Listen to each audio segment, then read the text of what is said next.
ലോകമെമ്പാടും ഫേമസ് ആയ ഡൊറിറ്റോസ് ചിപ്സ് ഉണ്ടായ പിന്നിൽ ഒരു കഥയുണ്ട്. 1960-കളിൽ ഡിസ്നിലാൻഡിൽ കസ ഡി ഫ്രിറ്റോസ് എന്നൊരു മെക്സിക്കൻ റെസ്റ്റോറൻറ്റ് ഉണ്ടായിരുന്നു.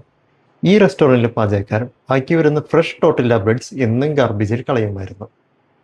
ഇത് കണ്ടെത്തിയ ഒരു വെൻഡർ ഇവരുടെ ടോർട്ടില്ലാസ് കളയരുതെന്നും പകരം ചെറിയ ട്രയാങ്കിൾ ആകൃതിയിൽ മുറിച്ച് ഫ്രൈ ചെയ്ത് സോൾട്ടും സീസണിങ്ങും എല്ലാം നൽകി ചിപ്സായി കസ്റ്റമേഴ്സിന് വിളമ്പാൻ ആവശ്യപ്പെട്ടു. പതിയെ പതിയെ ഈ ചിപ്സിന് റെസ്റ്റോറൻറ്റിൽ ഡിമാൻഡ് കൂടി വന്നു.